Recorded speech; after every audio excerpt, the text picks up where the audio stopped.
Y así como para tratar de definir mejor lo que vamos a hablar, es cosmología física. ¿Por qué razón? Porque cosmología es un término que se emplea, pues de alguna manera desde hace mucho, para significar algo que tiene que ver con el origen del universo, ¿no? Pero hay ideas distintas, hay ideas mitológicas muy antiguas, ideas filosóficas, ideas religiosas, etcétera, ¿no? Entonces lo que yo le voy a hablar es, bueno, como dijo un filósofo muy famoso, Bertrand Russell, que ya casi antes de morir le preguntaron que si, qué le podría recomendar a las nuevas generaciones, ¿no? Y él les dijo, pues, lo principal que les quiero dejar, digamos, como importante, es que se fijen en los hechos, en los hechos. Eso es lo que importa, o sea, los hechos. Lo dijo un gran filósofo, ¿no? Bueno, dicen que es el creador de la filosofía analítica, epistemólogo, filósofo de la ciencia, etcétera.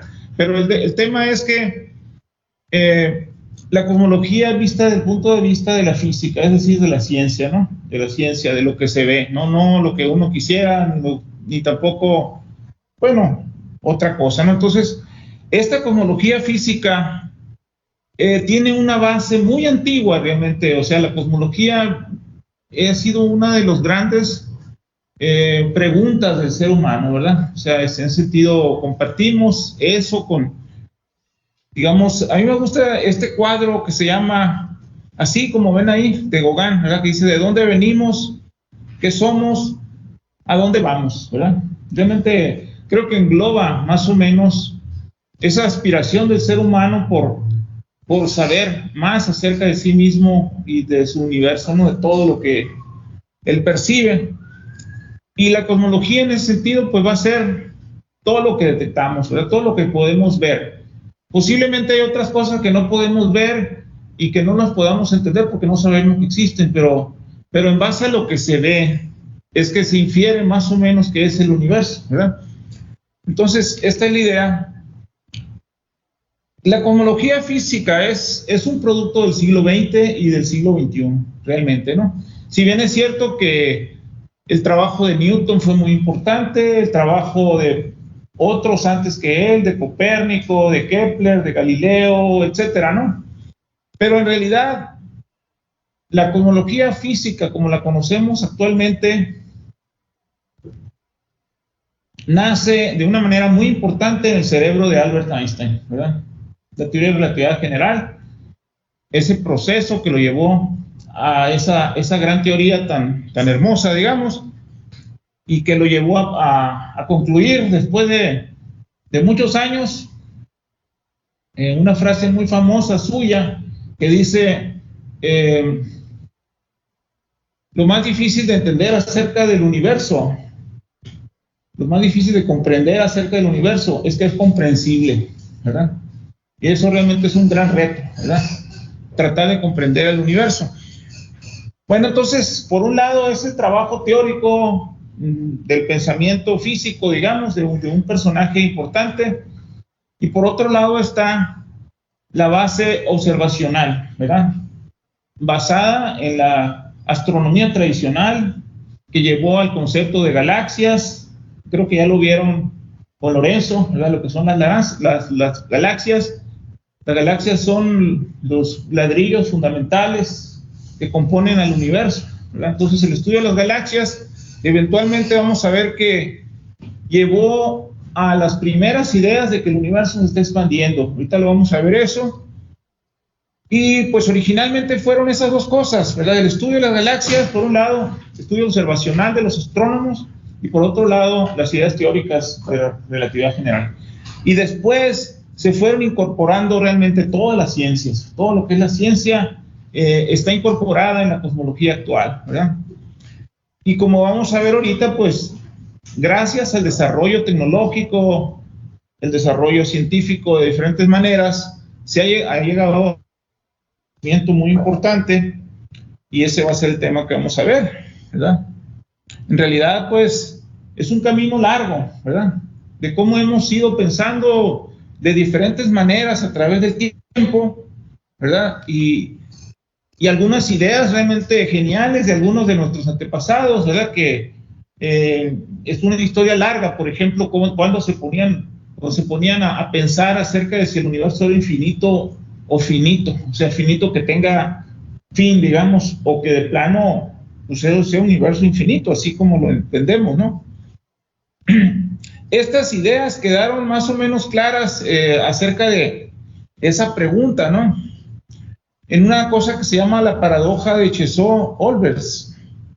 Primero, en 1744, Cheseaux planteó esta paradoja y después Olbers en 1823 ya lo dijo de una manera más categórica, o sea, el mismo pensamiento, la misma pregunta, ¿por qué es oscuro el cielo en la noche, no? Pues sabemos que el día no es oscuro, ¿verdad?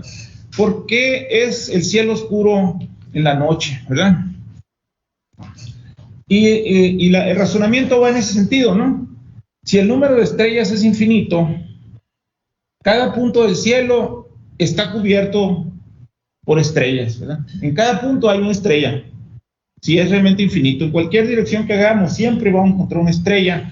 Y por lo tanto, el cielo debería ser en la noche tan brillante como vemos al sol, ¿verdad? Porque no importa que estén muy lejos esas estrellas, si al final de cuentas está tapizado totalmente, deberíamos de ver en la noche un cielo luminoso. Y entonces, ellos, digamos que en épocas muy distintas, ¿no? Porque realmente, como podemos ver, Cheseaux murió 3 años después de que nació Olbers, o sea, unas generaciones entre ellos dos, pero sin embargo, lo que se pensaba en la época es que, pues, la luz es absorbida por polvo y otras cosas. Y entonces, ¿será esa la respuesta? En realidad, no, porque si bien es cierto que la materia absorbe la luz, también la reemite, ¿verdad? Entonces realmente no era una respuesta aceptable, digamos, porque deberíamos tener esa radiación que es reemitida por esos objetos. Y al final de cuentas, quien resuelve esta paradoja es Edward Harrison, donde dice que pues, las estrellas tienen una vida finita, es decir, no duran lo suficiente para poder verlas en todas direcciones, y lo que es equivalente a decir es que el universo no tiene suficiente energía para producir un cielo brillante, ¿verdad?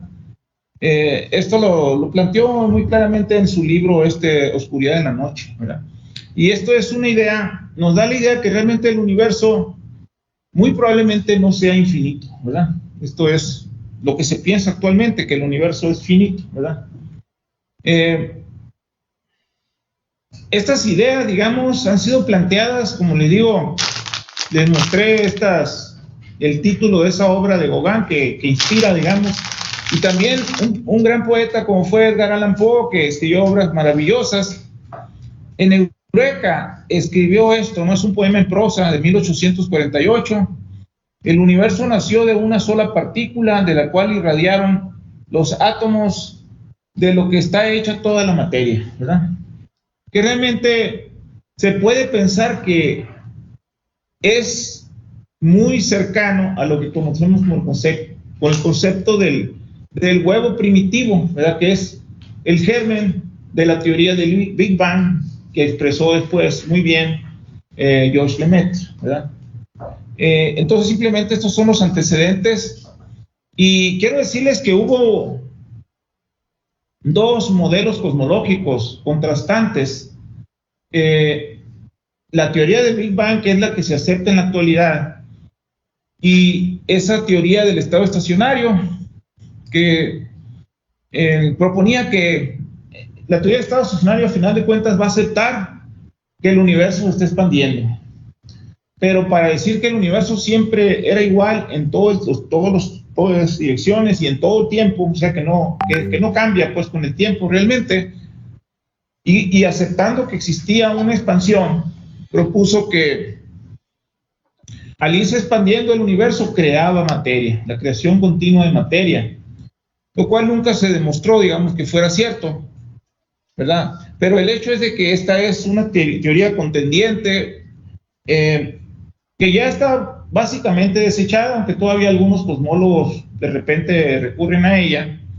Y todo lo que más que les voy a decir va a estar basado en la teoría del Big Bang. Esta teoría, pues, el nombre se asocia a Hoyle, Bondi y, bueno, estas personas que están aquí, ¿no? Hoyle en la dirección, así que vienen de allá para acá, Hoyle, Bondi y Gold. Y estos siguieron una idea previa de James Jeans, ¿verdad? Que en los 30s fue el primero en que conjeturó esta cuestión de un estado estacionario basado en esa creación continua, hipotética, ¿no? Porque realmente nunca se demostró. Y básicamente lo que teníamos era una situación como... estoy yendo para atrás. Aquí tenemos las dos teorías, ¿verdad? Arriba está la teoría del estado estacionario, steady state, estado estacionario, y que la materia constantemente estaba siendo creada, ¿verdad? Y la teoría del Big Bang, que simplemente dice que la materia se va desparramando, se va diluyendo, no se queda como una densidad constante, ¿verdad? Entonces, como le digo, la primera está desechada prácticamente y casi no le voy a decir nada más acerca de la primera y vamos a seguir con la segunda. Entonces, ahí para arriba, aquí, perdón. Entonces, ¿qué fue lo que hizo desechar la teoría del estado estacionario? Pues en los 60 se descubrieron los cuasares y se descubrió la radiación de fondo cósmico de microondas, ¿verdad? La cuestión es que los cuasares se ven solamente a enormes distancias, lo que quiere decir es que el hecho de que no se vean en la actualidad señala que el universo no es cierto que haya sido siempre el mismo, ¿verdad? Y la otra cosa, en el descubrimiento de la radiación de fondo, no lo puede explicar la teoría del estado estacionario porque considera que el universo siempre ha sido igual, mientras que esta teoría del Big Bang propone que el universo empieza siendo muy caliente, muy denso, y que de ahí se expande y se va enfriando y todo eso, que va cambiando con el tiempo, ¿verdad? Entonces, esos residuos de lo que fue la primera etapa del universo son lo que se conocen como las cenizas del Big Bang y quedan perfectamente bien explicadas por ese modelo del Big Bang, ¿verdad? Entonces, de ahí tenemos que vamos a seguir con lo que se conoce como la teoría del Big Bang y vamos a hablar primero de los inicios de la cosmología observacional y de lo que ahora conocemos como la ley de Hubble-Lemaitre, ¿verdad? Esto va a ser lo primero que vamos a abordar, la primera parte de la teoría del Big Bang. En el sentido contrario. Bueno, el primer personaje que hay que citar es una persona que trabajaba en Flagstaff, Arizona, en el Observatorio Lowell, que es un lugar que yo les recomiendo visitar cuando puedan, si es que no lo han hecho, en Flagstaff, un lugar muy bonito, el Observatorio Lowell. Pues ahí trabajó Melvin Slipher, y en 1912 midió la velocidad de la galaxia Andrómeda, ¿verdad? Para hacer esto fue un gran reto. Nadie había medido la velocidad de una galaxia, ¿no? Esta fue la velocidad radial de la galaxia Andrómeda. Tomaba espectros de 80 horas de exposición. Lo que quería decir es que en la cámara tomaba, vamos a suponer, unas 8 horas en una noche. Y necesitaba como 10 noches despejadas. O sea, lo que hacía era, durante todas esas 8 horas, estaba abierto el obturador para que la luz se dispersara y grabara eso, y después, todavía cuando estaba oscuro, cerraba el obturador y lo volvía a abrir cuando estuviera oscuro al principio de la noche siguiente, y así, ¿no? En noches despejadas. Y por eso fue una tarea muy ardua, y así obtiene por primera vez la velocidad de la galaxia Andrómeda, que en el caso de Andrómeda resultó ser que es una galaxia que viene hacia nosotros, ¿verdad?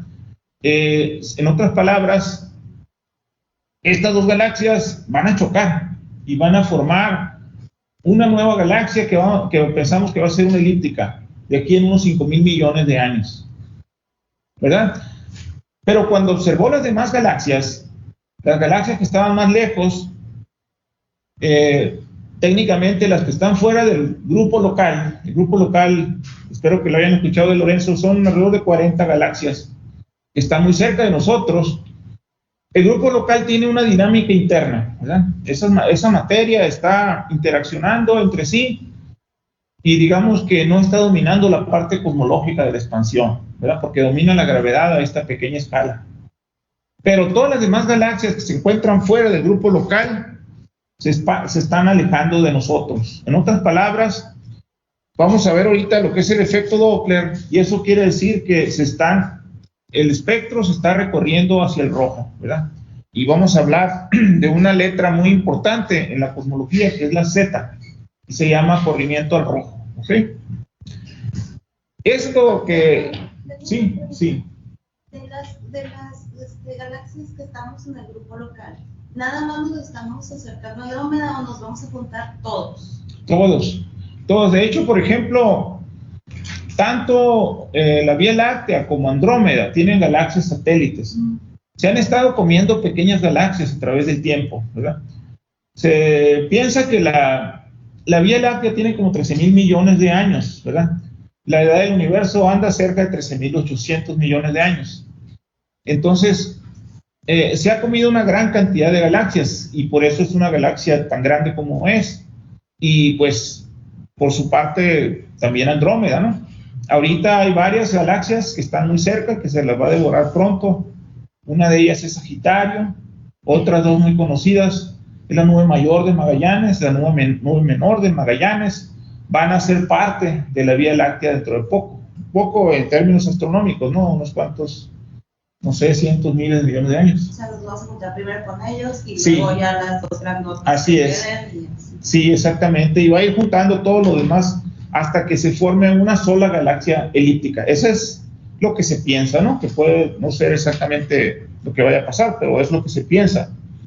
Bueno, aquí vemos a Bestos Slipher usando ese espectrógrafo que él tuvo que acomodar para poderlo utilizar para medir galaxias, porque no había ningún aparato diseñado para medir espectros de galaxias. Es algo diferente a sacar espectro de estrellas.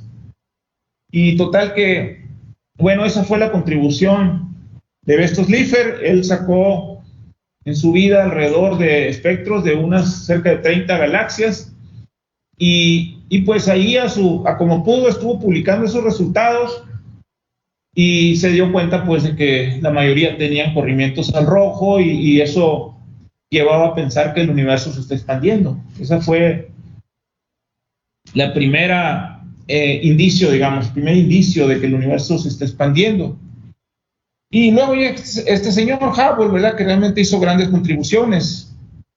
Él originalmente era abogado, era miembro de la barra de abogados, pero decidió por la astronomía. O sea, es una persona que destacó en muchos campos, fue héroe de la Primera Guerra Mundial, fue un jugador muy bueno de fútbol americano, ¿verdad? Un personaje. Total que se dedicó a la astronomía y tuvo la suerte de que para entonces estaban instalados unos de los grandes telescopios que él iba a utilizar, el observatorio Wilson, ¿verdad? Que lo pueden ustedes visitar por ahí en el área de Los Ángeles, ¿no? Y vale la pena visitarlo, ¿no? Este observatorio Wilson, al igual que después el Monte Palomar, que está más al sur, digamos. Pero el caso es de que el primer trabajo que realmente fue muy importante suyo fue demostrar que las galaxias son universos isla, ¿verdad? Esto lo hizo porque demostró que Andrómeda se encuentra como 10 veces el tamaño de la distancia, bueno, del diámetro de la Vía Láctea, ¿okay? Harlow Shapley había medido el tamaño de la Vía Láctea y él pensaba que ciertas nubosidades que hay por ahí, en realidad todas estaban dentro de la Vía Láctea, ¿verdad? Y había otras personas que pensaban que en realidad esas nubosidades eran tal vez como la Vía Láctea, ¿verdad? Pero que se encontraban muy lejos y se veían chiquitas por lo lejos que se encuentran. Entonces, eso fue lo que se conoce como el debate Curtis-Shapley. Curtis estaba en favor de que las galaxias se encontraban muy lejos y que hay muchísimas galaxias, y Shapley decía que todo estaba contenido en la Vía Láctea, que por cierto, quien más estudió y descubrió cosas fue Shapley. O sea, Shapley conoció muy bien la Vía Láctea, ¿verdad? Determinó el tamaño, determinó la posición del Sol con respecto al centro de la Vía Láctea, muchas cosas que hizo Shapley. Curtis era menos conocido, digamos, pero sin embargo, a final de cuentas, vamos a ver que Curtis tuvo la razón. Y la idea misma, es interesante decir que viene de un filósofo que también era un conocedor de la ciencia, que fue Immanuel Kant, ¿verdad? El famoso Kant, de la crítica de la razón pura, de la crítica de la razón práctica, etcétera. Este gran filósofo, él habló de estos universos islas, ¿verdad? Y total que, ¿cómo fue que encontró Hubble esto? Pues simplemente porque Henrietta Leavitt había caracterizado lo que es la relación periodo-luminosidad para las variables cefeidas, y entonces dijo Henrietta Leavitt, las cefeidas son variables que podemos estudiar y podemos determinar la distancia a objetos, ¿verdad? Y lo usó Hubble, y con eso fue que determina esto, ¿no?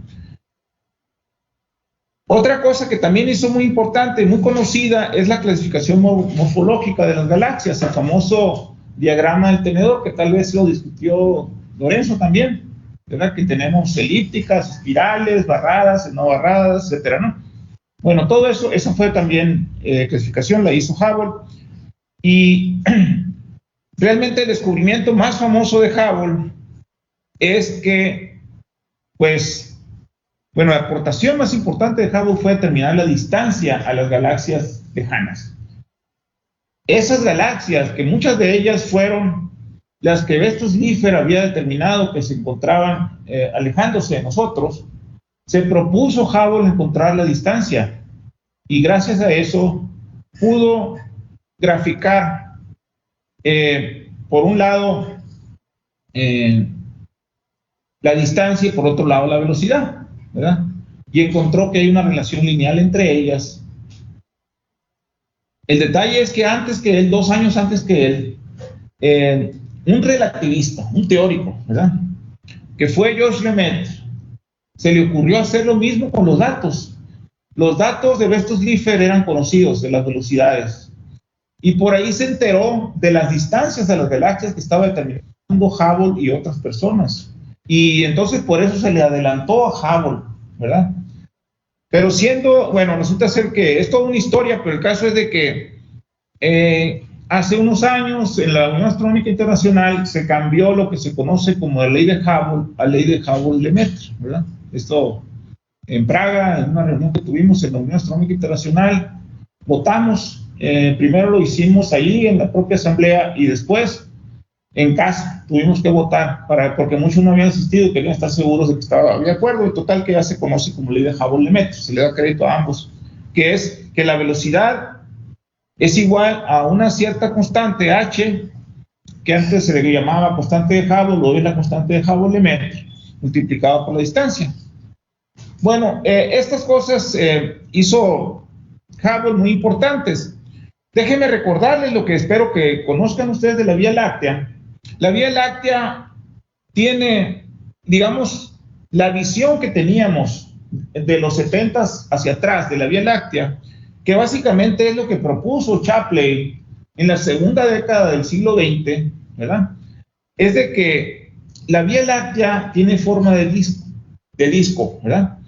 Y que tiene una estructura espiral que tiene un centro que es el bulbo, ¿verdad? Y que tiene un halo galáctico. El halo galáctico particularmente fue muy importante para Shapley porque ahí se dio cuenta que estaba la distribución de los cúmulos globulares, que con estadística pudo determinar dónde se encontraba el centro de la galaxia, de la Vía Láctea, ¿verdad? Entonces aquí tenemos la misma modelo, digamos, pero una de estas vistas de canto, que es la de abajo, ¿verdad? Vemos en el centro el bulbo y el disco muy claramente, ¿verdad? Realmente la mayor parte de la materia y las estrellas, la materia interestelar, se encuentra en esa línea gruesa blanca que ven abajo, ¿no?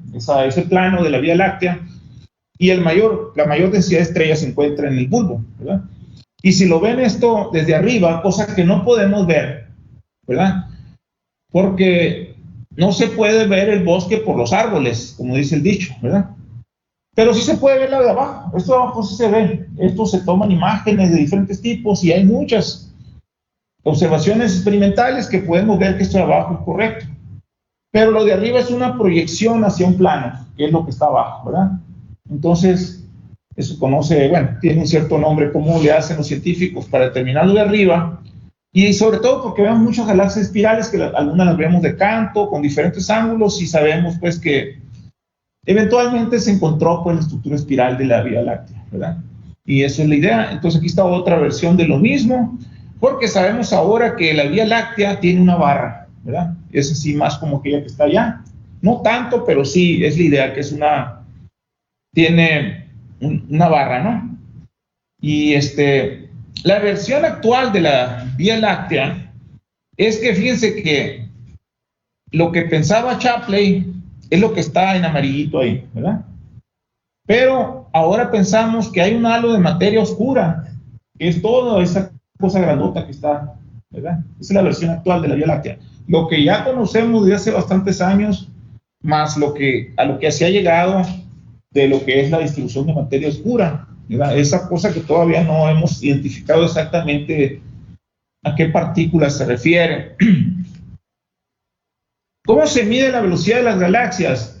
Pues se usa el efecto Doppler, ¿verdad? El efecto Doppler fue descubierto primero en ondas acústicas, ¿ok? Ahí ustedes pueden buscar ahí, googlear ahí y ver, por ejemplo, cómo lo descubrió este señor Doppler. Y pues básicamente es un efecto acústico. Ustedes no necesitan buscar en Google, simplemente vean cuando llega una ambulancia, ¿verdad?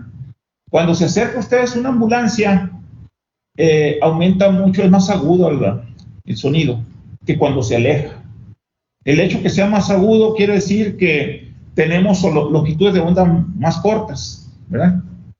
Que eso es lo que decimos, ya hablando de luz, que es un corrimiento hacia el azul, porque el azul tiene una longitud más corta que el rojo, ¿verdad?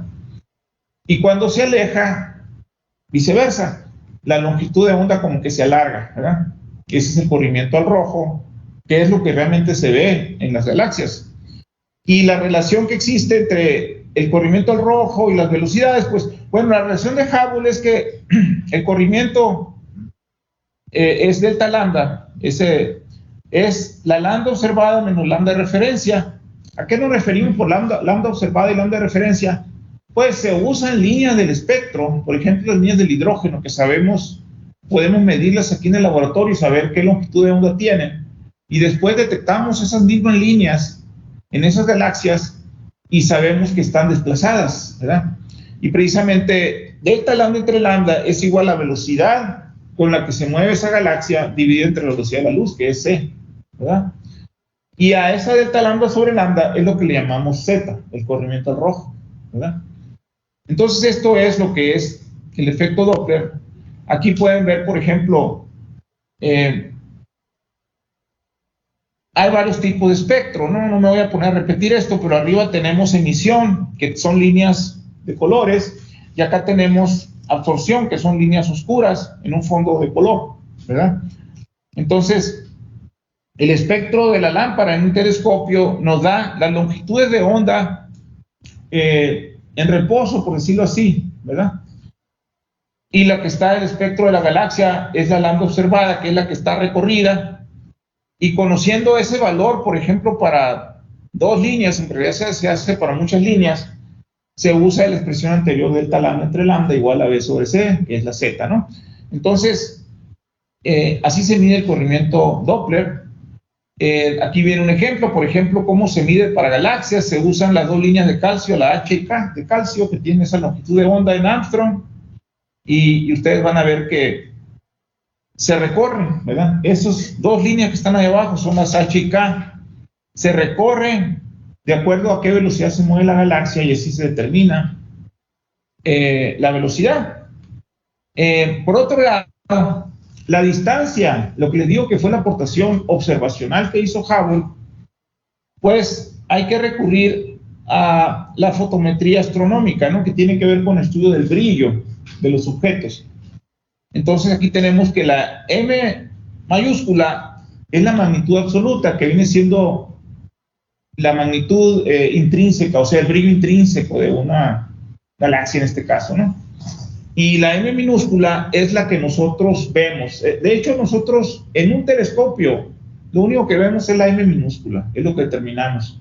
La M mayúscula es un poco más complicada de medir, pero afortunadamente existen formas, pues, que permiten encontrar esas distancias precisamente con cosas como esta relación que descubrió Henrietta Leavitt, ¿verdad? Entonces, de esa manera se determina la distancia. Y esta relación, por cierto, si lo quieren hacer muy bien, tiene que considerar el efecto del polvo, porque va a cambiar esos valores. Esto simplemente es considerando que no es tan importante el polvo, ¿verdad? Entonces, aquí tenemos un ejemplo. Lo que ven ustedes de aquel lado, al lado izquierdo, digamos, tenemos la imagen de varias galaxias, ¿verdad? Que, por ejemplo, tenemos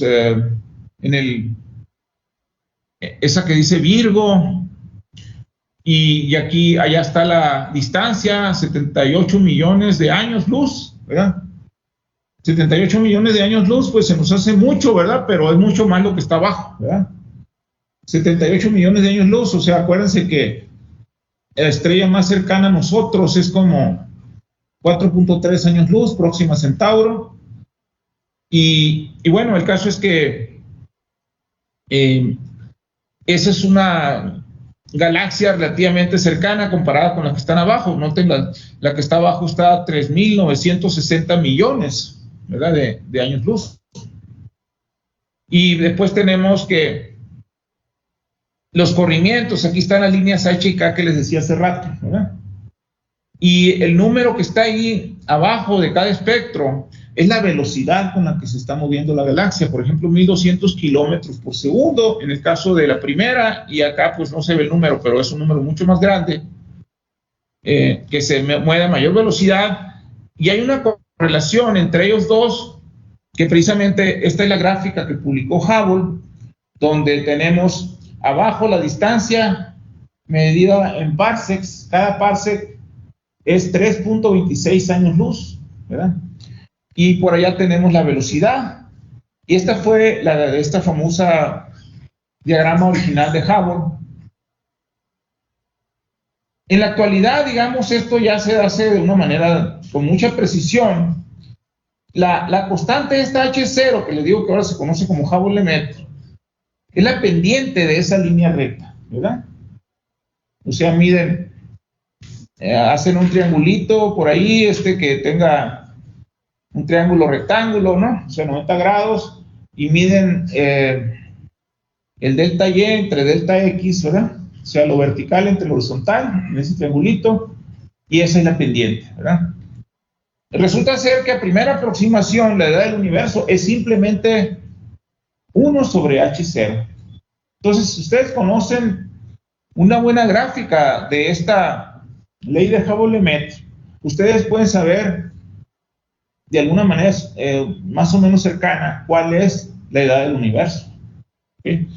Y ahora pues una cosa importante es que por muchos años existió un dilema sobre el valor de esa constante, y se pensó que se había resuelto en un cierto valor, 72 kilómetros por segundo por megaparsecs en los 90s. Esto fue cuando cuando Hubble, una de las principales propósitos o motivos, digamos, del telescopio espacial Hubble fue precisamente determinar la constante de Hubble con menos de un 10% de error.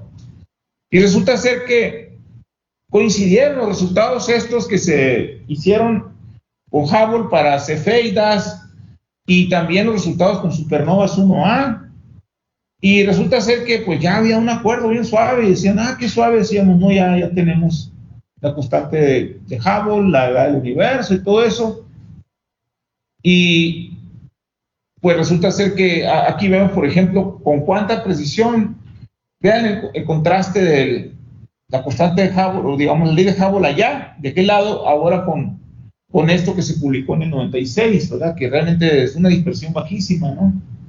Pues resulta ser que en la actualidad se encuentran cosas así. Y la cuestión está que, sin embargo, hay una cosa que se conoce como la tensión de Hubble.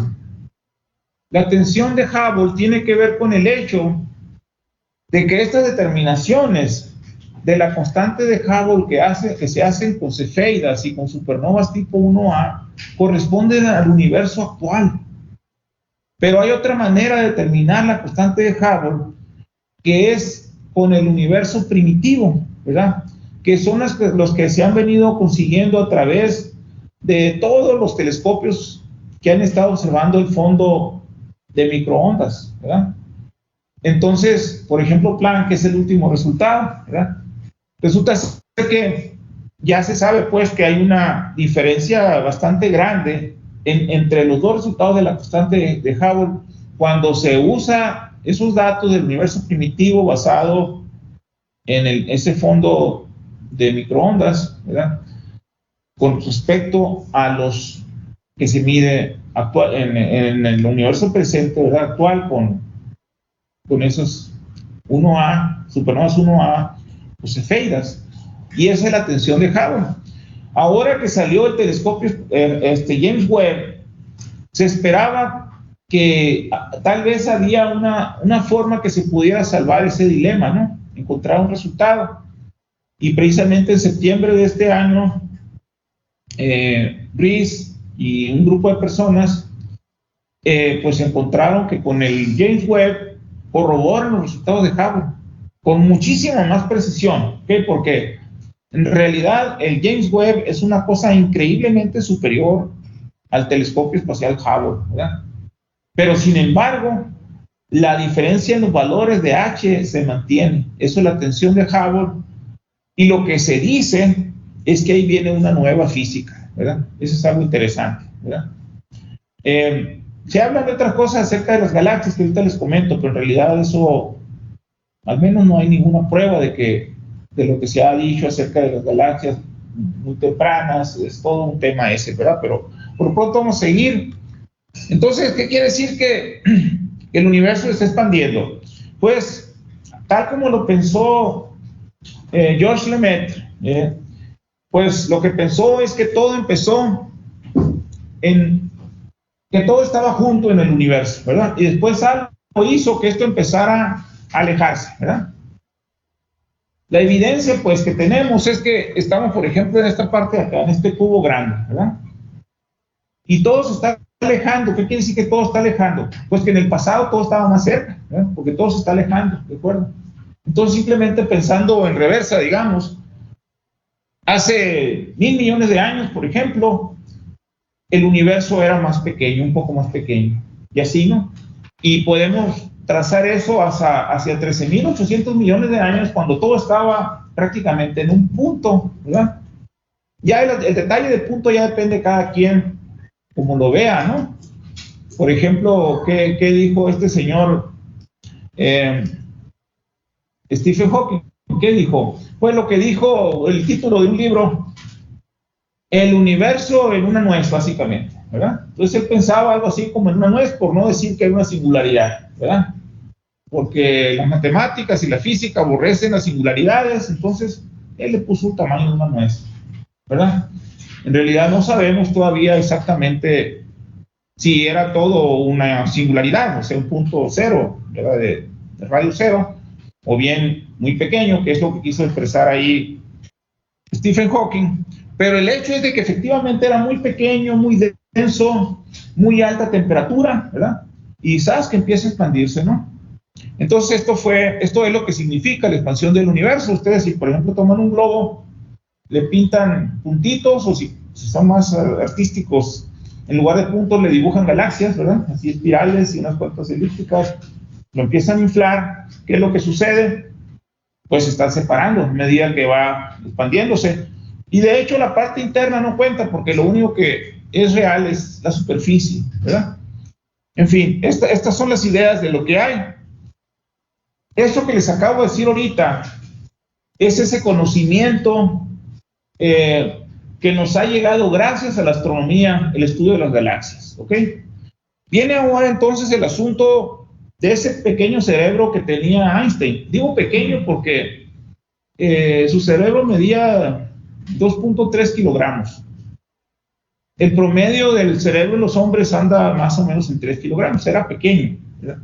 Pero en realidad eso no quiere decir nada. Por ejemplo, un ratón tiene el cerebro más pequeño que el de una vaca, ¿verdad? Y se sabe que los ratones son más inteligentes que las vacas, ¿verdad? O sea, no es una correlación así que digamos.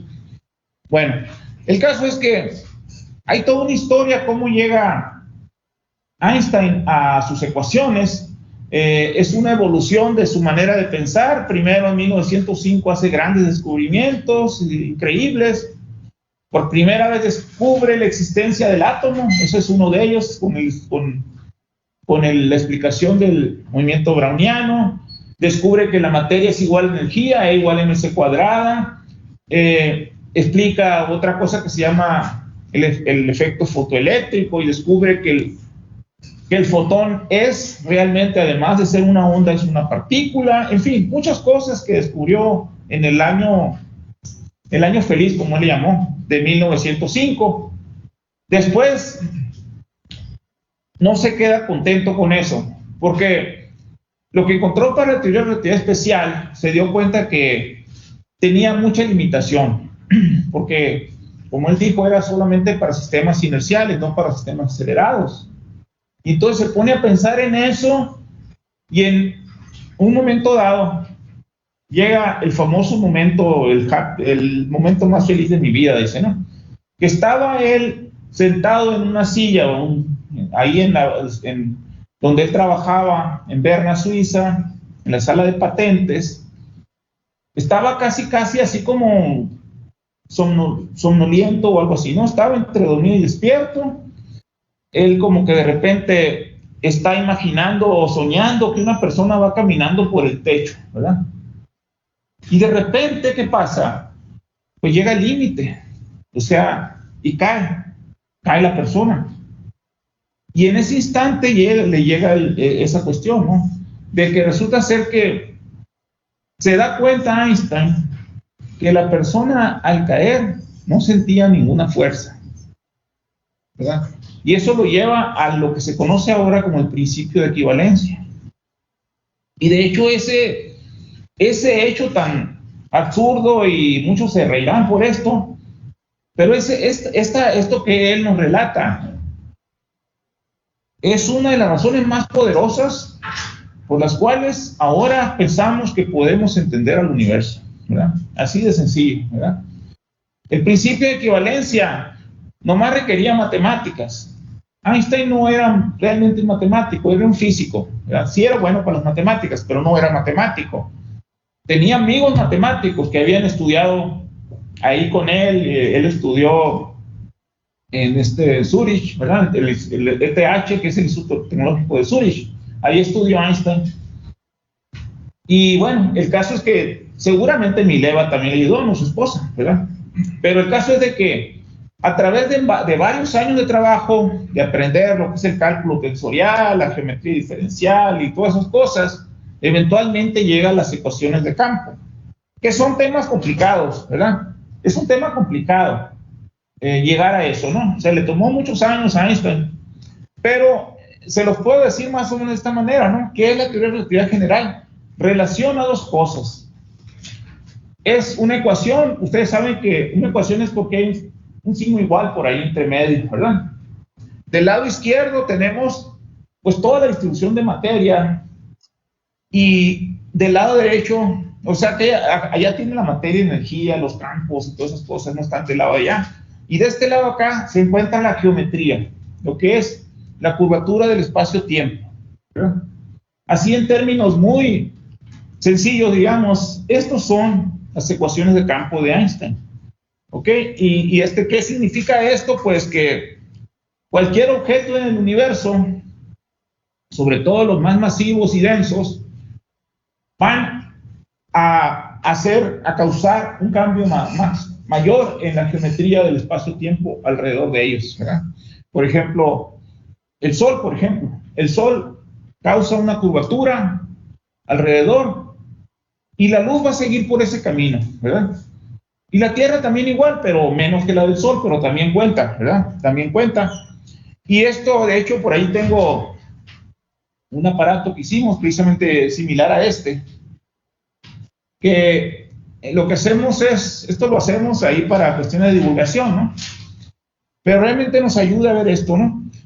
Ponemos una licra que se estira, ¿verdad? Y por aquí tengo una bala que no sé si sea bala de cañón o bala de esas que usan o si sean la misma, no sé, ¿no? Pero el caso es que ponemos una bala ahí en medio para curvar esa tela, ¿verdad? Que vamos a pensar que es la tela del espacio-tiempo, ¿verdad? Bueno, pues resulta ser, ¿qué pasa cuando no está esa bola pesada, ¿verdad? Un niño agarra una canica, se la tira a un niño que se encuentra el otro lado contrario, ¿verdad? ¿Qué pasa con la canica? Se va en línea recta, ¿verdad? Pero ¿qué pasa cuando tenemos esa cosa pesada que está curvando esto? ¿Se va en línea recta? Ya no, ¿verdad? Lo que va a hacer va a sacar una curva tratando como de caer, ¿verdad? Hacia lo que llamamos el pozo de potencial, ¿verdad? Entonces, la materia, esta bola, digamos, de cañón, está curvando a la tela del espacio-tiempo, ¿de acuerdo? Y eso hace que la luz en particular, por ejemplo, el caso del Sol, ¿verdad? Curva el espacio-tiempo y vemos una estrella que se encuentra más o menos en dirección al Sol y lo va a curvar, o sea, va a aparecer en un punto diferente, ¿verdad? Entonces, ahorita vamos a ver ese efecto en particular, pero quiero decirles, no vamos a ver todas estas cosas, pero estas son algunas de las pruebas más conocidas de la relatividad general. Un efecto que ya era conocido es la precesión de la órbita de Mercurio. Y pues esto era el que se conocía ya desde hacía bastantes años, en el siglo XIX. Y de hecho, esto llevó a gente muy importante, astrónomos muy importantes, a pensar que había otro planeta. Y resulta ser que ese planeta, algunos pensaron que era real, ¿verdad? Y ese planeta se le bautizó como Vulcano, ¿verdad? ¿Alguien ha escuchado lo de Vulcano en otro contexto? ¿Algún programa? Star Trek, ¿verdad? Vulcano, ¿cómo se llama el de las orejitas así? De las orejitas picudas, ¿cómo se llama? El doctor Spock. Se supone que era de Vulcano, ¿verdad? De ahí viene el nombre de Vulcano, ¿verdad? Bueno, pues resulta ser que nunca se demostró que existía Vulcano, de hecho no existe Vulcano. Esa era una propuesta para explicar un fenómeno que se mide desde hace muchos años de la órbita de Mercurio. Y bueno, ese es el primero, ¿no? La segunda es la desviación de la luz por el Sol, que es la que les acabo de platicar ahorita vamos a ver más detalle, ¿verdad?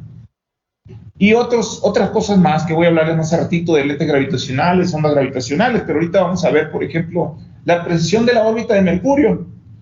Entonces, lo que sucede con Mercurio es que Mercurio, imagínense que tenemos ahí esa órbita elíptica, ¿no? Que se está moviendo Mercurio alrededor del Sol. Pues resulta ser que ese eje, el eje mayor, ¿verdad? Que está ahí, así como si fuera una aspa de un abanico, está girando con el tiempo, así como se muestra ahí arriba. Entonces, se conocía muy bien qué tanto estaba girando esto, se conoce como la precesión de la órbita de Mercurio. Y entonces, Einstein lo que hizo fue que con su teoría puede explicar eso sin recurrir a Vulcano ni a otras cosas que también se había pensado. También se había pensado, por ejemplo, que había mucho polvo en el interior del sistema solar. Pero en realidad ya Einstein no recurrió a nada y ese fue el primer gran éxito de la teoría de la relatividad general. ¿Ok? Otra cosa que, la segunda que les dije, la división de la luz en una estrella por el Sol, pues resulta ser que esto no nada más lo explicó, sino que le pidió a los astrónomos que se fijaran en la posición de las estrellas que afortunadamente se pueden ver cuando hay eclipses totales de Sol, ¿verdad? Que por cierto, ¿cuándo es el próximo eclipse total de Sol aquí en México? ¿Qué día? El 8 de abril, ¿verdad? El 8 de abril va a ser un eclipse total que se va a ver desde Mazatlán total, ¿no? Porque aquí va a ser parcial, igual que se acaba de pasar. De Mazatlán va a pasar, sube por la Sierra Madre, se va a ver en Durango, se va a ver en Nazas, Durango, se va a ver por ahí en las ciudades vecinas, digamos, en Torreón y, ¿cómo se llama la que está, Gómez Palacio, ¿no? Gómez Palacio, Durango, que son estrellas, son estrellas también, ¿por qué no quitarles mérito, no? Son ciudades que son vecinas, digamos, una de Durango y otra de Coahuila, ¿verdad? Están así pegaditas, pues. Bueno, pues después sigue hasta Piedras Negras y después sigue al norte, ¿no? Y se va por allá, hasta entra por Texas y termina ahí en Quebec, ¿verdad? Entonces, yo personalmente les recomiendo que vayan a algún lado a verlo, porque los eclipses totales de Sol no se dan en maceta, ¿verdad? Vale la pena que vayan con sus amigos, sus conocidos. Yo sí se lo recomiendo en serio, porque yo he visto varios eclipses totales de Sol y es una cosa inolvidable, ¿verdad? Y es como lo que dicen, o sea, si el eclipse total no viene a ti, ve tú al eclipse total, ¿verdad? Porque realmente vale la pena. Pero el caso es que se pueden ver estrellas y planetas, ¿verdad? Cuando está la totalidad, primero que nada, pues lo más impresionante es la corona solar, ¿verdad? Que se puede ver a simple vista. Debe verse a simple vista, ¿verdad? En ninguna otra fase de un eclipse lo pueden ver a simple vista, tienen que usar filtros. Pero en la totalidad sí se puede ver a simple vista, se debe, porque es una oportunidad que es realmente tonto no aprovecharla, ¿verdad? Pero bueno, el caso es de que estos estudios de las estrellas estas, resulta ser que le mandó un telegrama Einstein a un astrónomo solar muy conocido, que es uno de los grandes constructores de telescopios. Este fue el que construyó el de Mount Wilson, el de Monte Palomar, etcétera, ¿verdad? Astrónomo solar muy importante, George Ellery Hale. Le mandó un telegrama o carta, no sé qué sería, pero aquí está. Esto realmente es la carta, por decirlo así, que está acá. Y está en alemán, es letra de Einstein, ¿verdad? Y le dice lo que va a pasar. Ahí está el Sol dibujado, esa ruedita, y le dice que se va a desviar la luz debido a eso que le decía hace rato, ¿no? La curvatura que produce pues el Sol, digamos, la distribución de masa que tiene el Sol produce esa curvatura de espacio-tiempo y por lo tanto la luz se va a desviar, por lo cual la estrella no la vemos donde realmente la vemos normalmente, sino que va a estar desviada, ¿verdad? Entonces, pues resulta ser que efectivamente George Ellery Hale no fue precisamente quien hizo la observación, pero Arthur Eddington, un inglés, observando en dos partes diferentes, en Brasil y allá al oeste de África, en una isla que se llama Isla del Príncipe. Entonces, con esas observaciones, resulta ser que encuentra que efectivamente Einstein estaba en lo correcto, ¿verdad? Y todo lo anterior que había hecho Einstein no lo había hecho famoso, ¿verdad? A pesar de que ahorita E igual a mc cuadrada, etcétera, ¿no? La demostración de la existencia del átomo que nunca se había demostrado y muchas otras cosas más que eran tan importantes, no era famoso. Pero de la noche a la mañana, cuando Eddington publica esto, lo que dicen el London Times, ¿no? Este periódico, Dice, revoluciona en la ciencia, una nueva teoría del universo, las teorías newtonianas a la basura, ¿verdad? O sea, realmente esto lo hace famoso Einstein de ahí en adelante, ¿verdad? Y bueno, aquí está básicamente, los círculos realmente señalan los puntos donde están las estrellas. No los vemos porque realmente son muy débiles, pero sí se ven, ¿verdad? Quienes hicieron la observación, sí los ven. Otra cosa que también es una manifestación de lo mismo, es que hay cosas más grandes que el Sol en el universo, ¿verdad? Obviamente. Uno de estos son los grandes cúmulos de galaxias, ¿verdad? Esos grandes cúmulos de galaxias que tienen generalmente una galaxia elíptica dominante en el mero centro, que se conocen como galaxias CD, ¿verdad? Por ejemplo, esa elíptica que está allá, ¿verdad? Son enormes, son enormes.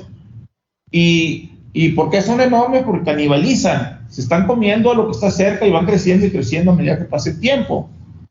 Pero fíjense todos los arcos esos que están alrededor. Esos son lentes gravitacionales. ¿Qué viene siendo? Pues generalmente puede ser una sola galaxia que está siendo partida en muchos pedacitos, pero que esa se encuentra mucho más lejos. Y es el efecto que tiene, que hace que si fuera como un lente óptico, digamos, que nos permite ver más lejos. Entonces,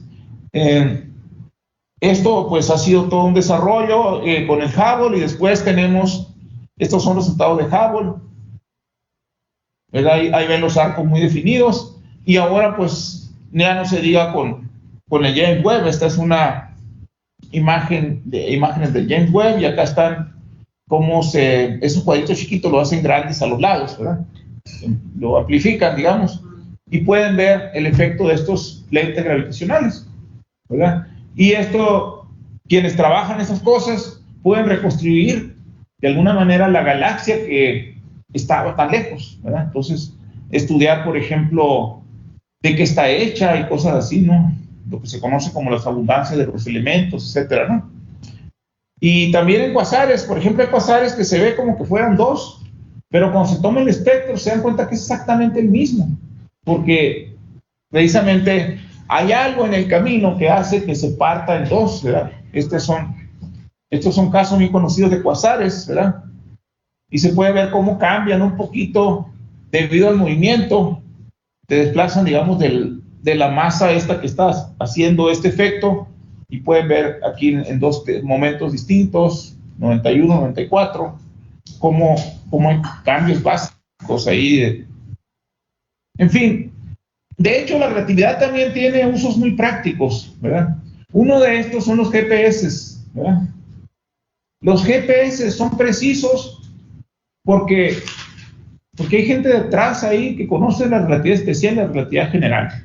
La relatividad especial, porque los satélites estos de los GPS se andan moviendo a altas velocidades alrededor de la Tierra, ¿verdad?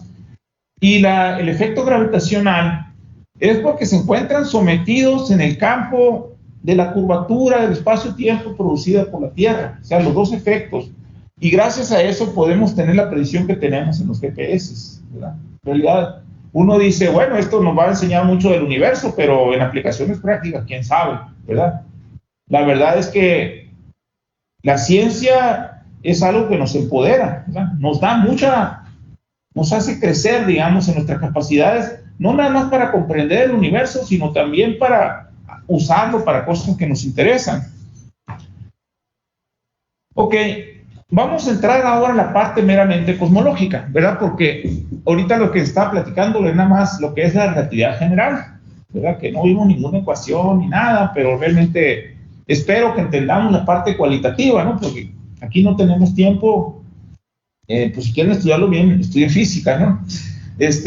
Pero realmente no, se puede estudiar también uno mismo, o sea, pueden agarrar libros y muy buenos libros que hay para estas cosas, ¿no? Pero en fin, yo creo que es válido. Es válido tener la cuestión cualitativa, ¿verdad? Porque nos hace personas que con que sabemos más, o sea, nos va formando, pues, en esa manera de, digamos, pensamiento crítico y todo eso, ¿no? Entonces, bueno, el caso es que, ¿cómo vamos de las ecuaciones de Einstein? a poder estudiar el universo. Pues resulta ser que requiere una hipótesis muy importante, que esta hipótesis la propuso Einstein originalmente, que a gran escala el universo es homogéneo e isotrópico, ¿verdad? Entonces, el primero que usó esto, así propiamente en las ecuaciones de Einstein, es Friedman, que vamos a ver ahorita esto, pero después otros físicos, otros astrónomos le siguieron, y aquí está precisamente lo que se conoce como la métrica esta para estudiar ese tipo de universo, se conoce como la FLRW, ¿verdad? Friedman, Lemaitre, Robinson, Walker. De Robinson ya les hablé un poquito hace rato, ¿verdad? De lo que les dije acerca del universo por qué por qué es oscuro en la noche, ¿verdad? Por qué no es brillante. Bueno, entonces, a partir de ahí se llega a lo que se conocen como las ecuaciones de Friedman. Entonces, vamos a ver esto, ¿no? ¿Quién fue Friedman? Friedman, pues realmente fue un genio, ¿verdad? Es el primero que encuentra soluciones exactas para el universo, ¿verdad? Usando esa hipótesis que les dije, y en ellas percibe un universo en expansión, ¿verdad? Esto lo hizo Friedman cuando estaba muy joven, y de hecho pueden ver ustedes que murió a los 37 años, ¿verdad? Todavía le dijo a Einstein lo que había encontrado.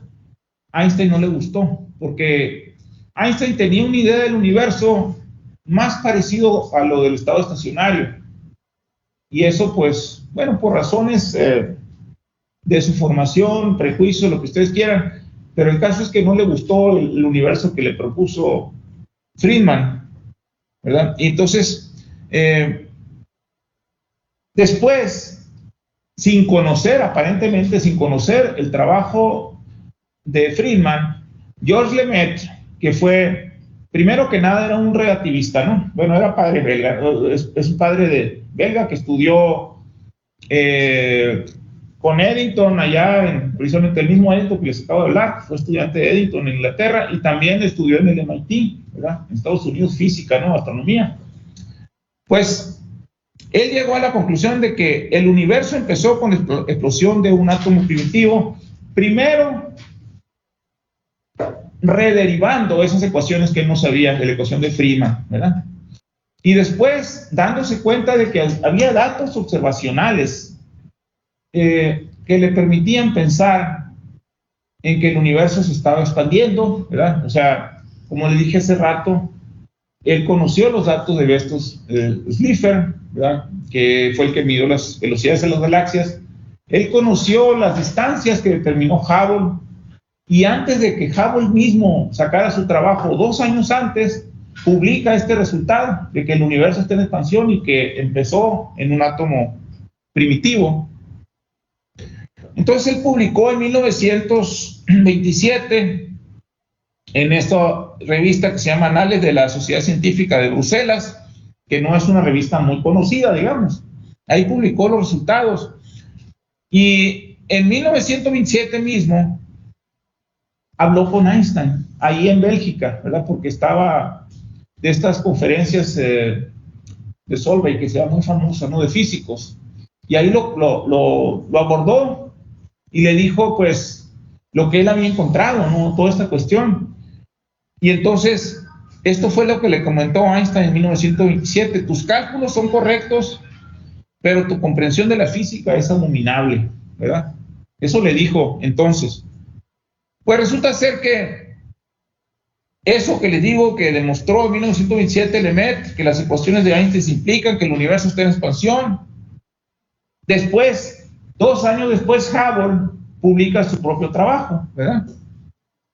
Y en una conferencia en que asistieron tanto Einstein como Hubble, donde expuso sus ideas de nuevo en frente de ellos, lo que le dice es lo que está en rojo: es la más bella y satisfactoria explicación de la creación que he escuchado. O sea, cambió radicalmente.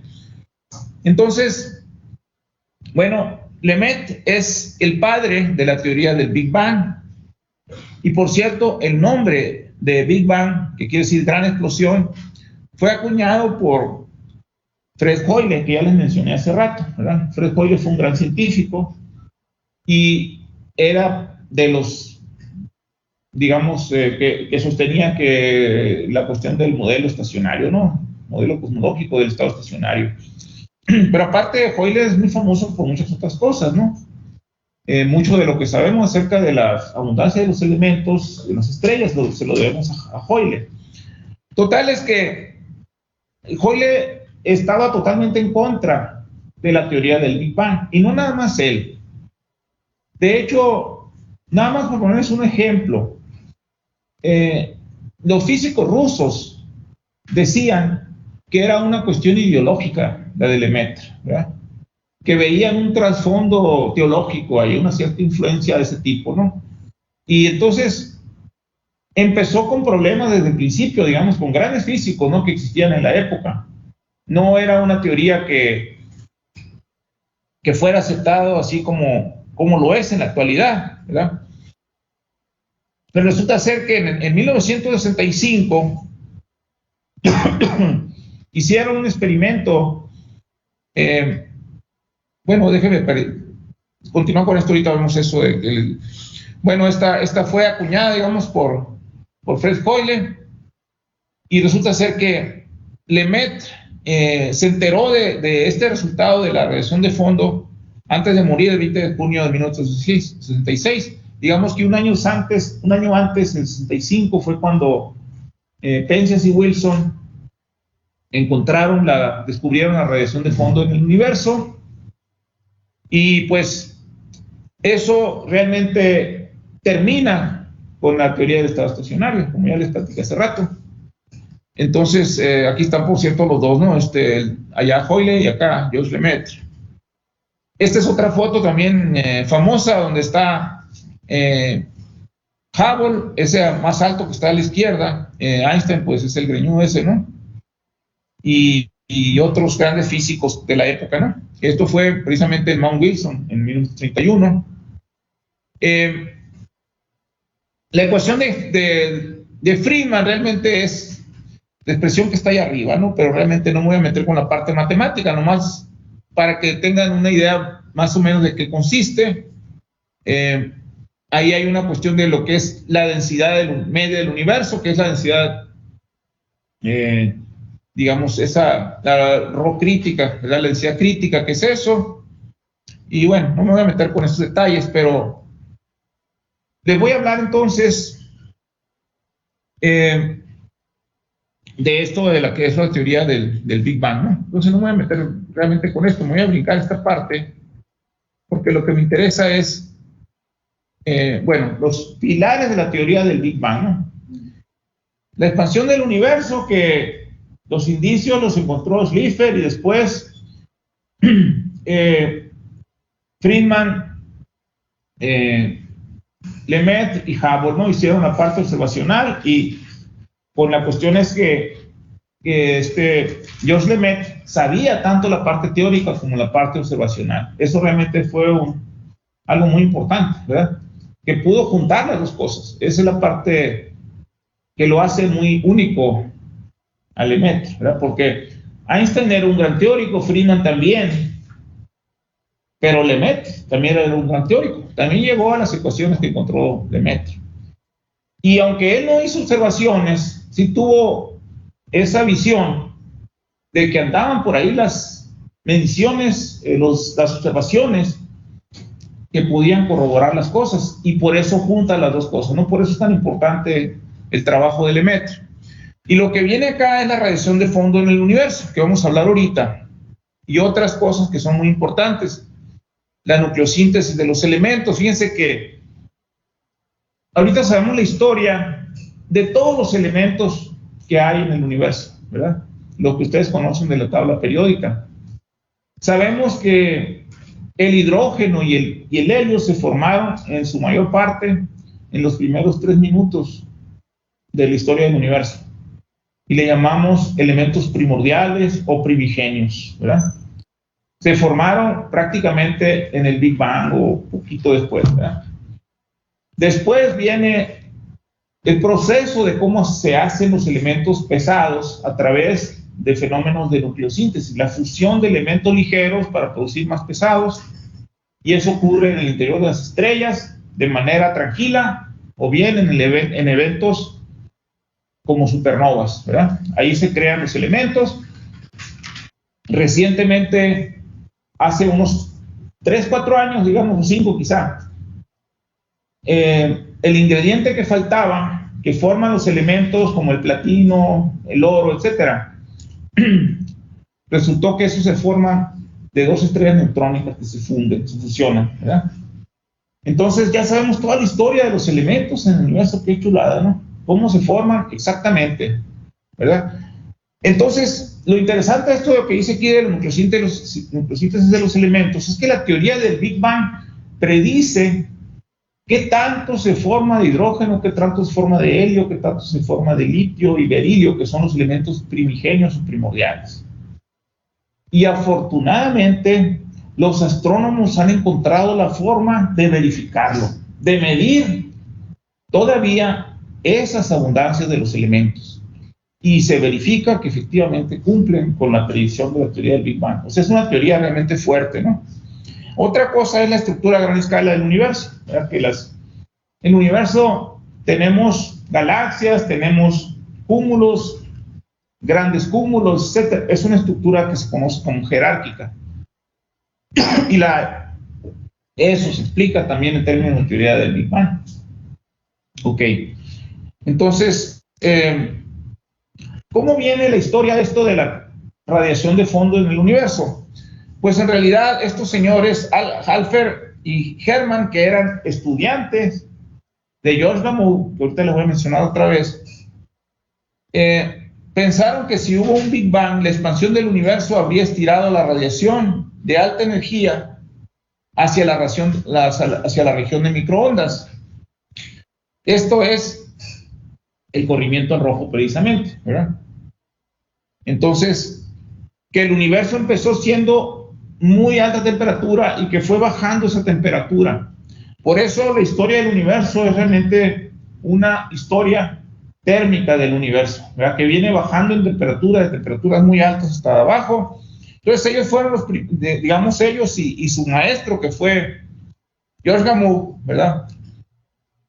Una década antes del descubrimiento de la radiación cósmica de fondo de microondas, él predijo que la temperatura de esa radiación iba a ser como de 7 grados Kelvin y que es cercano pues a lo que realmente midieron, como 3 grados Kelvin. Entonces esto fue un trabajo muy importante en su época. ¿Cuál es la idea acerca de lo que es la radiación de fondo del universo? El universo inició siendo sumamente caliente, ¿verdad? Muy caliente. ¿Eso qué quería decir? Pues que los electrones no estaban unidos a los protones formando átomos, ¿verdad? Entonces, digamos que la primera fase bueno, hay muchas fases realmente en la historia temprana del universo, pero digamos que primero se forman los elementos primordiales, ¿verdad? Y después va a ser todo un proceso para que se formen los primeros átomos. ¿A qué me refiero por átomo? El átomo de hidrógeno tiene un protón y un electrón, ¿verdad? Es neutro, un átomo, ¿verdad? Y cuando vemos solo el protón, podemos decir que es un hidrógeno ionizado, porque perdió un electrón, ¿verdad? En este caso, pues ni siquiera lo había ganado, o si lo ganaba, por ejemplo, era por un intervalo muy rápido de tiempo, ¿verdad? Entonces, digamos que tardó 380,000 años para que la temperatura descendiera del universo a unos 3,000 grados Kelvin. Y bajo esas condiciones, ya pudieron quedarse tranquilos los electrones pegados a los protones, ¿verdad? Y esa época, cuando ocurre esto, se conoce como la época de la recombinación. La recombinación es un término que usan los químicos para decir, por ejemplo, que se unen, por ejemplo, un electrón y un protón. Pero recombinación se habla así porque es como repetir algo, ¿no? Porque primero se tiene que ionizar un átomo, pierde su electrón y después se recombina en el sentido que regresa. Aquí realmente no era una recombinación, era una combinación así, porque antes nunca habían estado unidos, ¿verdad? Viene de una temperatura muy alta, pero es el término que se usa, ¿no? Recombinación. Entonces, el descubrimiento de la radiación de fondo lo logran Penzias y Wilson en 1965. Ellos trabajaban en la compañía Bell y ellos descubrieron la existencia de una fuente de radiación isotrópica. Quiere decir que observaban la misma señal en cualquier dirección que apuntaba en la antena. Era una antena de forma de cuerno, ¿verdad? Y entonces ellos midieron lo que los físicos conocemos como un espectro de cuerpo negro de 2.73 grados Kelvin, ¿verdad? No me voy a poner a hablarles de lo que es el cuerpo negro, ¿verdad? Porque me saca demasiado del tema, pero es una propiedad que, por ejemplo, estos focos estos que no eran nada ahorradores, que había hace poco, ¿verdad? Que tenían la resistencia esa que viene de los tiempos de Alva Edison y todo eso, emitían una forma muy parecida a los cuerpos negros. Por eso no los queremos ahorita, ¿verdad? Porque emitían tanto en la luz que vemos como en la que no vemos. Emitían en el ultravioleta, en el infrarrojo, y eso no nos servía para nada, pues. Ahora, con los LED, que es lo más superado, porque ya no voy a hablar de los fluorescentes, digamos, con los LED emiten en una radiación que es cercana a lo que nuestros ojos ven, pues. Y por eso son tan ahorradores, porque ya no desparramamos en la forma de un cuerpo negro, que es la manera. Esto era por incandescencia, ¿no? Eso fue lo que descubrió Alva Edison, que si ustedes llevan, en el caso del tungsteno, por ejemplo, incandescencia, o sea, muy alta temperatura, entonces podía emitir. Y la radiación que salía, pues es básicamente hay toda una historia de esto, de lo que es la radiación del cuerpo negro. Pero... Entonces un cuerpo negro es algo que no ves. No, sí lo ves, sí lo ves. Sí. Yo la primera vez que entendí lo que era un cuerpo negro, por lo menos lo más básico, es cuando estaba en la prepa. Yo estaba de técnico electromecánico y nosotros pues trabajamos con electricidad y con cosas diversas, ¿no? Hacíamos cosas en entorno y templábamos, lo que hacíamos, convertíamos en acero. El fierro dulce lo convertíamos en acero, lo poníamos en la fragua. Y la fragua básicamente era un brasero, pero tenía un abanicote. Tú le dabas vuelta y con eso se avivaba mucho la llama, ¿no? La brasa, ¿no? Entonces, nosotros veíamos que ese metal que poníamos ahí, que habíamos maquinado y queríamos hacerlo acero, lo que notábamos es que cambiaba de colores. Entonces, empezaba cuando estaba muy baja temperatura, pues era el color rojo.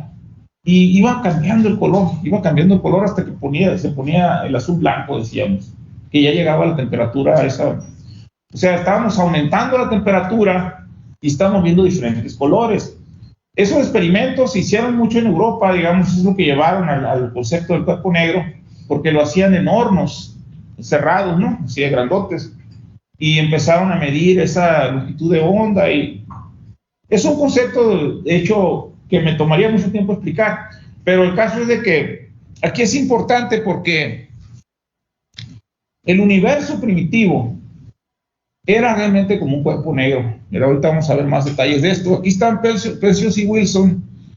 Ellos realmente eran ingenieros, no eran científicos, pero hicieron un trabajo extraordinario y ganaron el premio Nobel.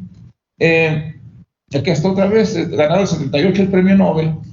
Pero resulta ser que los que explicaron realmente lo que había pasado fueron Dicke y Peebles. Ellos eran dos astrofísicos de la Universidad de Princeton, que también están ahí en Pensilvania. Los dos, tanto la compañía Bell estaba en Pensilvania como la Universidad de Princeton. Entonces, llegaron a preguntarles ahí estos señores, Penzias y Wilson, llegaron a Princeton y les preguntaron que si sabían a qué se podía deber esto. Y Peebles y Dicke, de hecho, se vieron la cara y dijeron, ya nos ganaron estos. Porque ellos querían descubrir esa radiación de fondo, porque tenían la teoría. que explicaba todo esto. Al final de cuentas, salen un par de artículos en Astrophysical Journal. En uno de ellos sale, creo que es de 2 páginas, de Penzias y Wilson, con puros números técnicos, ¿no? Del uso de los ingenieros electrónicos y todo eso, donde hablan de una manera muy fría, digamos, de lo que hicieron. Y después viene un artículo muy extenso de Dicke y Peebles, donde explican todo esto de que debía pasar porque el universo esto y el otro, ¿no? O sea, la explicación realmente la dan Dicke y Peebles. Entonces, yo conocí a Dicke años después, a Peebles después. De hecho tengo su libro y me lo autografió cuando yo estaba estudiando el doctorado en la Universidad de Arizona. Y años después, hace unos 6 años, ganó el premio Nobel también, por su trabajo. Ya para entonces no vivía Dicke, pero Peebles, Jim Peebles sí ganó el premio Nobel muchos años después. Bueno, entonces, esta es la radiación de fondo del universo, 2.725, etcétera. Y resulta ser que este señor también ganó el premio Nobel, pero también en 2006. Entonces, esta es una conferencia. A mí no me tocó estar en esta conferencia, porque esta conferencia fue en 1990. Yo empecé el doctorado precisamente en el 91, no me tocó. Unos compañeros míos me platicaron lo que había pasado en esta reunión en Washington. Resulta ser que así habló este señor John Mather, hablando de cosas técnicas también. En este caso era un satélite, es el COBE, ¿verdad? Que quiere decir Cosmic Background Explorer, explorador de fondo cósmico, ¿verdad? Entonces él, pues, dedicó su tiempo a hablar en cuestiones técnicas, ¿no? Del satélite y de los detectores y todo el montón de observaciones y todo. Y dicen que en esa plática, pues, muchos astrónomos no están tan interesados en cuestiones así tecnológicas, ¿no? Entonces dice que había una plática ahí que casi ni se oía el pobre John Mather porque tenían un desmadre todos los demás, ¿no? Pues resulta ser que ya se le acababa su tiempo y de repente puso esta gráfica, ya cuando casi no tenía tiempo. Disculpen, ya lo último que les voy a presentar es esta gráfica, ¿no? Y todo ese ruido se apagó. De repente les echaron esta agua fría a todos los que estaban ahí, se congelaron, se quedaron quietos viendo esto. Porque eso que ven ahí es el cuerpo negro más perfecto que se había visto. Y es el espectro del cuerpo negro del universo primitivo, ¿verdad? Entonces es una cosa que todo el mundo apreció, digamos, como algo impresionante. Unos años después se ganó el premio Nobel, y lo ganó con otro señor que es Smoot, George Smoot, y bueno, el caso de Smoot encontró la rugosidad del espacio-tiempo, ¿no? Perdón, del fondo cósmico, ¿no? Entonces, déjenme decirles qué es lo que está pasando, ¿no? Antes de esos 380,000 años que les digo, estoy hablando de los 380,000 años desde que inició el Big Bang, ¿no? ¿Sí? En esos primeros 380,000 años, los electrones y los protones estaban separados y el universo lo que era un plasma, no era un gas, neutro de hidrógeno, ¿verdad? Era un plasma, porque son partículas cargadas. Entonces la luz, ¿qué pasaba con la luz? Que sí había luz por ahí, ¿verdad? Que de la energía que se había disipado del Big Bang había esa radiación, pero resulta ser que esa luz no avanzaba para ningún lado, porque se pasaba chocando constantemente con esas partículas cargadas, porque la luz es un fenómeno electromagnético, entonces interacciona directamente con cargas, ¿verdad?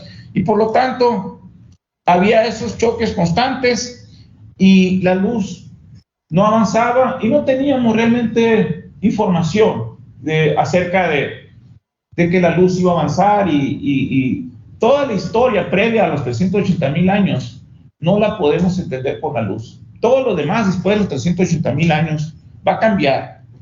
Porque resulta ser que cuando baja la temperatura, los protones y los electrones se unen y forman los átomos y ya se vuelven neutros. Y entonces, ¿qué pasa con la luz? Puede pasar sin ser impedida, ¿verdad? Y empieza ese viaje que ven aquí, ese fotón que viene viajando hacia la derecha, y a esa división entre lo verdecito y lo amarillo se le conoce como la última superficie de dispersión. Es precisamente lo que se estudia con la radiación de fondo del universo. Lo que detectaron Penzias y Wilson es precisamente la última superficie de dispersión, cuando el cuerpo negro emite su última radiación que sí puede viajar hasta nosotros. Antes no podíamos tener información. Entonces el universo se vuelve transparente. Y entonces, ¿qué es la radiación de fondo del universo? Aquí está en letras en inglés, ¿no? Cosmic Microwave Background, ¿verdad? Que es el fondo cósmico en microondas, ¿verdad? En español. Pues es como si fuera una fotografía instantánea del universo, y cuando la temperatura bajó lo suficiente para que los electrones se unieran a los protones, o sea, que se recombinaran, como les dije ahorita, entonces eso hizo que el universo fuera transparente, ¿verdad? Entonces, eso ocurrió precisamente a los 380,000 años, y este es el tiempo de la última dispersión, ¿verdad? Entonces, bueno, esta es una cosa que eventualmente confirmó de que existen las famosas cenizas del Big Bang, ¿verdad? Así como dice el dicho, ¿no?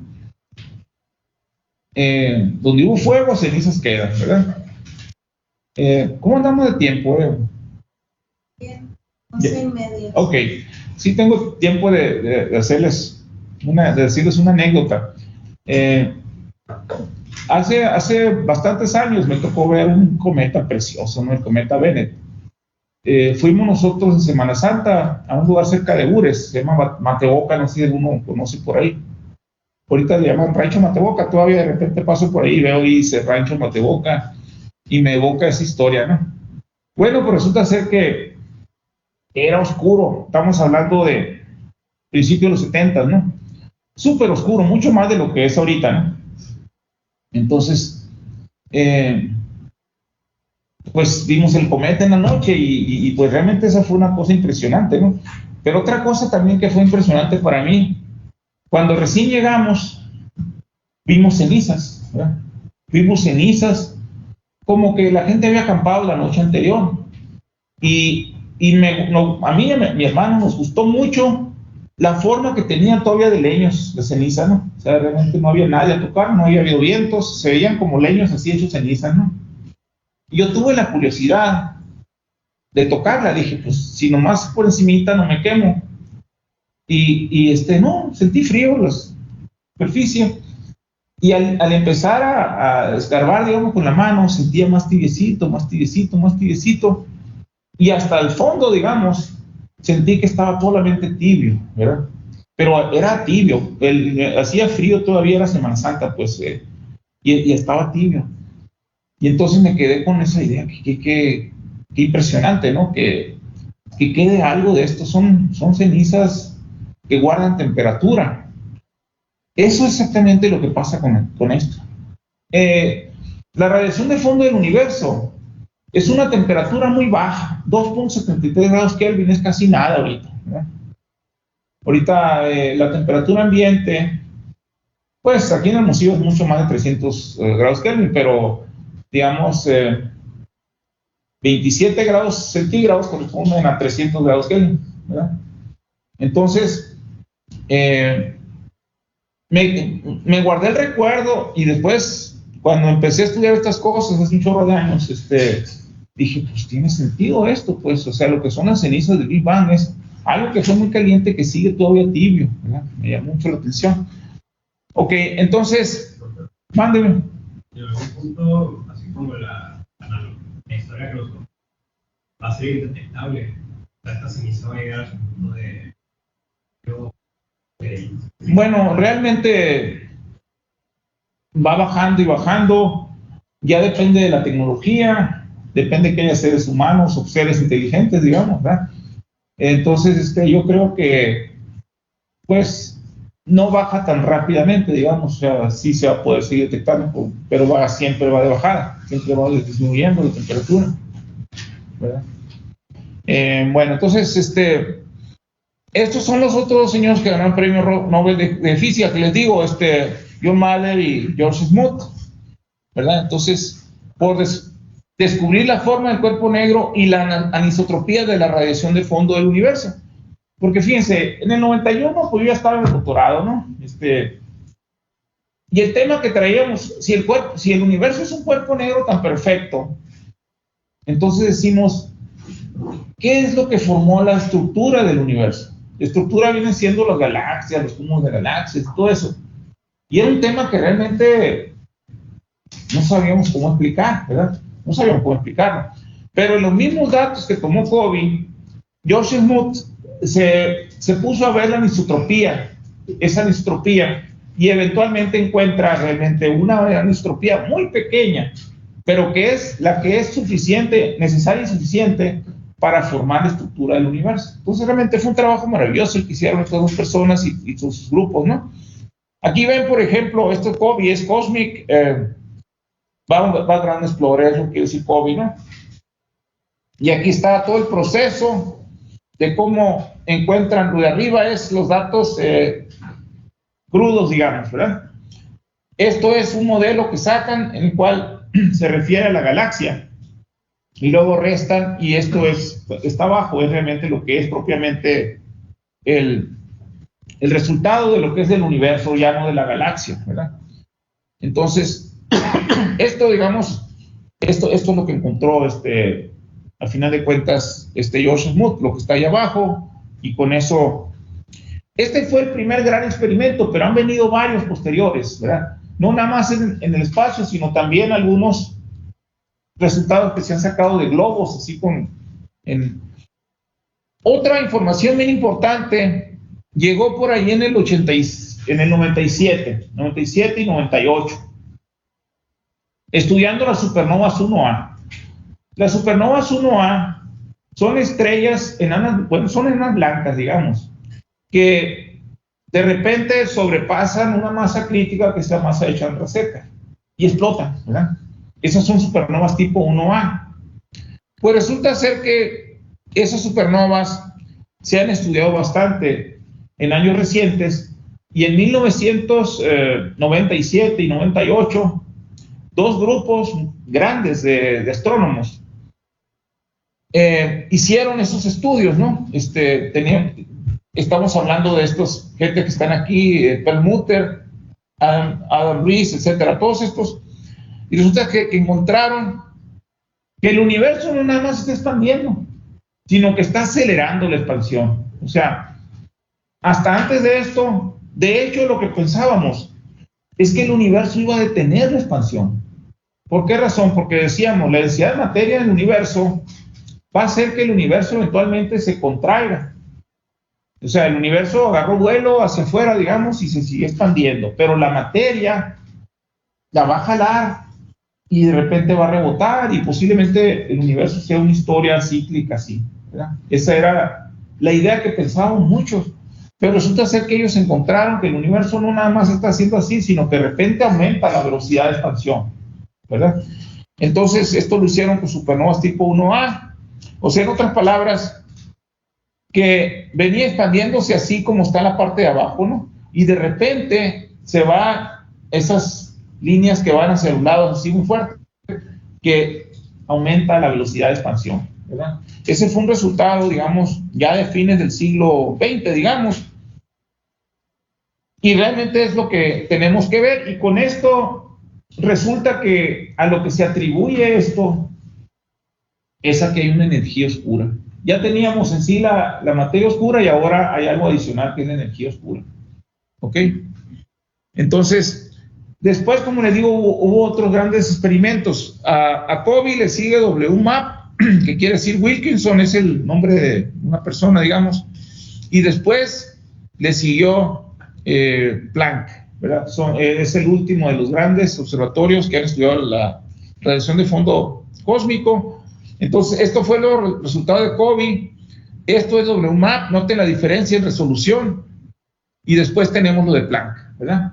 O sea, viene mejorándose la resolución y aquí podemos ver aquí una comparación desde Penzias y Wilson. Allá ven ustedes la antena aquella que les digo que tenía forma de cuerno, que por cierto tenía toda una historia, ¿no? Siempre hay historias detrás de esto.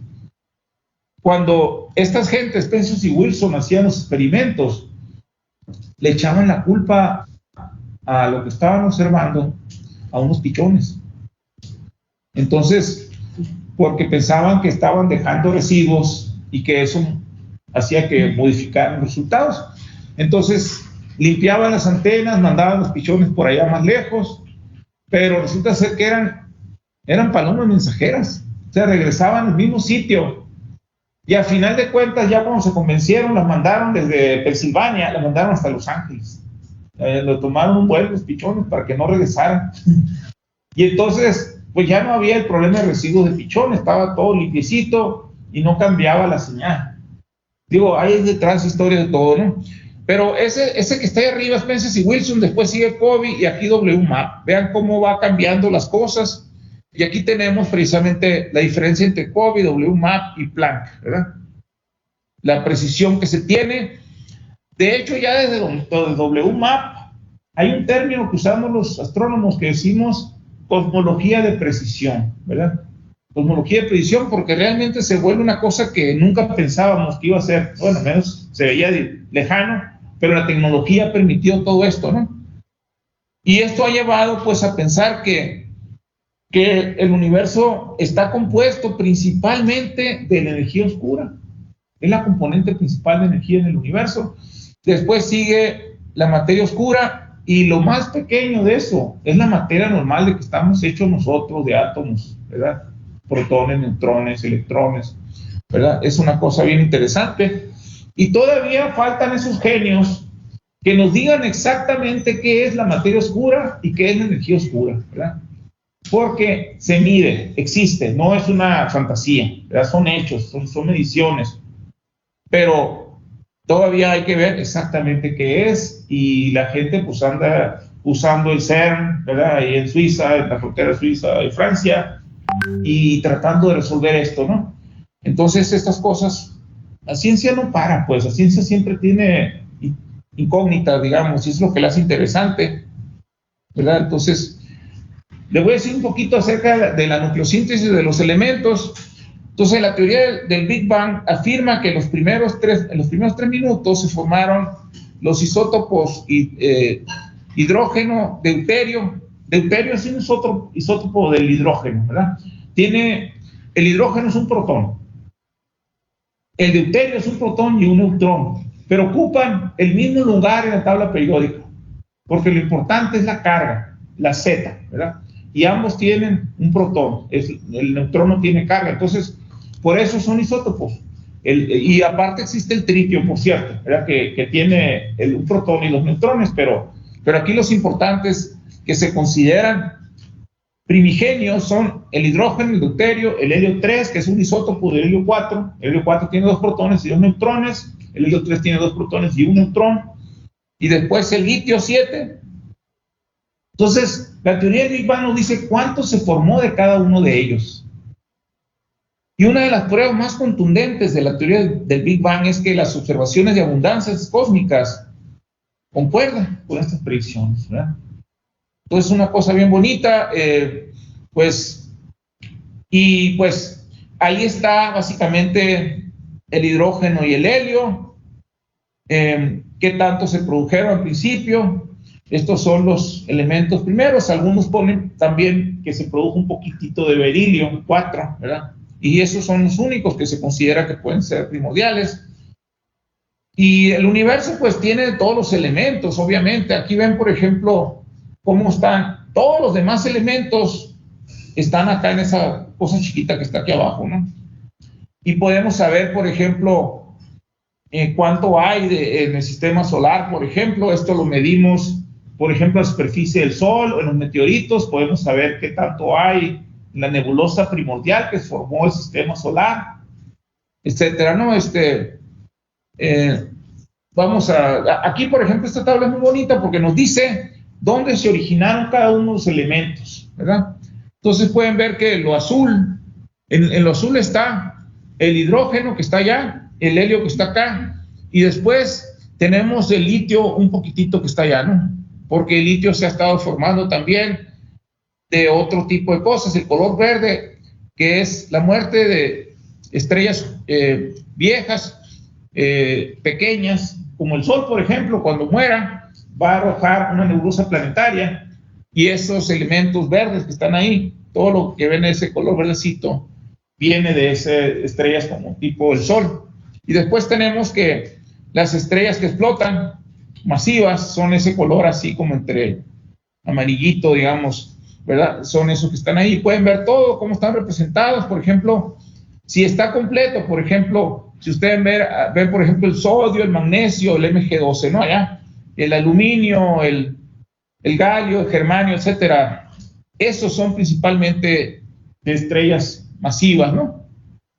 Y después tenemos otro tipo de procesos que ocurren, ¿verdad? Pero una cosa interesante es cuando emergen las estrellas neutrónicas, que esto es algo que es muy reciente, ¿verdad? Es muy reciente, porque primero se descubrieron las ondas gravitacionales, que fundamentalmente todos los experimentos habían sido, o las observaciones eran para agujeros negros que se juntaban y formaban un agujero negro más grande.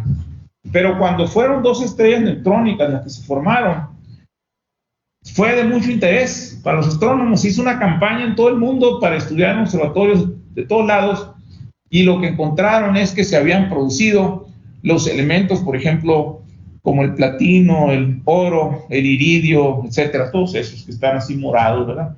Entonces ya tenemos la historia completa de cada uno de los elementos de la tabla periódica. Y no es lo único, hay otras formas que se pueden determinar. Por ejemplo, la abundancia de los elementos. Se puede trazar la evolución de la materia en el universo a través de las observaciones de los cuasares, ¿verdad? Es toda una historia realmente. El primer cuasar que se descubrió, es 30273, Martin Smith lo descubrió con el Monte Palomar en 1962, y se dio cuenta pues que estaba muy corrido, y de ahí viene pues esa cuestión fue el primer cuasar, etcétera, ¿no? Estas simplemente son las líneas del hidrógeno en diferentes longitudes de onda. ¿Cuánto me falta? Ya casi termino.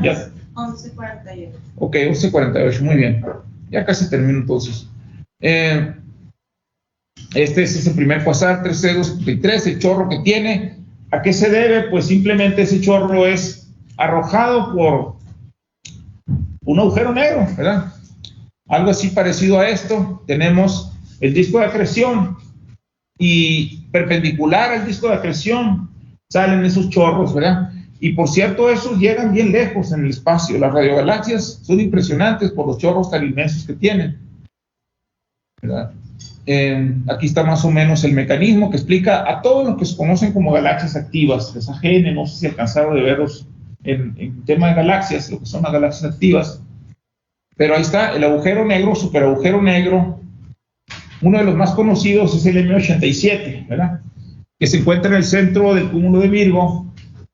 Y lo que lo hizo famoso fue, pues, a ese superagujero negro fue el primero que se le tomó foto, ¿verdad? De ese superagujero negro hace algunos años, antes que se le tomara al de la Vía Láctea, ¿verdad?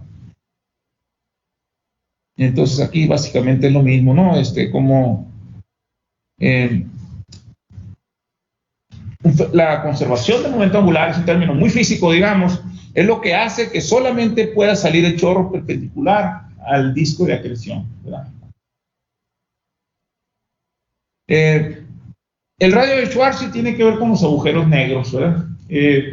Está asociado, digamos, con la masa que tiene un agujero negro. De acuerdo con la masa, eso determina el tamaño de un agujero negro.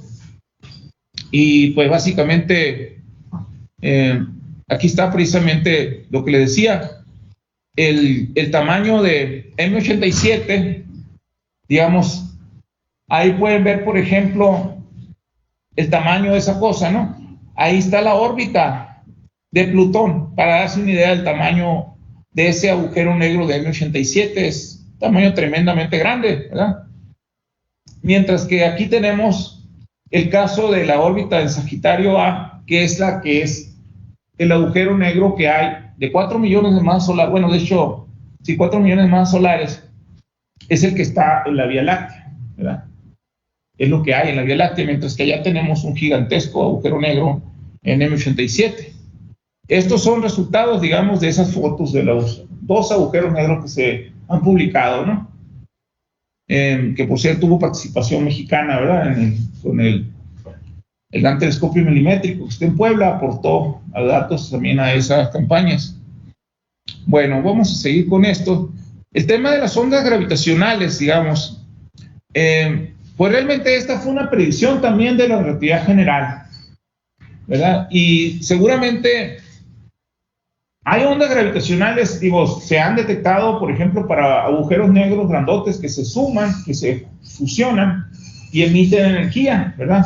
Y hay una pérdida. Por ejemplo, vamos a suponer, si se junta uno de 30 masas solares y uno de 40 masas solares, el agujero negro final no va a tener 70, sino posiblemente tenga 65.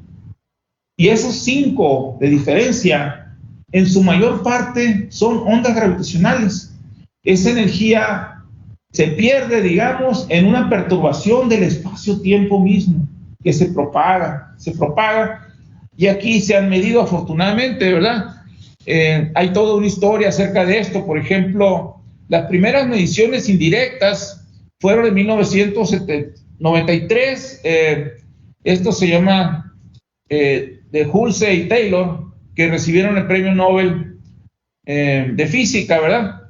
Y después tenemos la observación ya con detectores, digamos, que fue por gracias a LIGO, que es ese observatorio que los observó por primera vez en 2015 y que después ganaron el premio Nobel.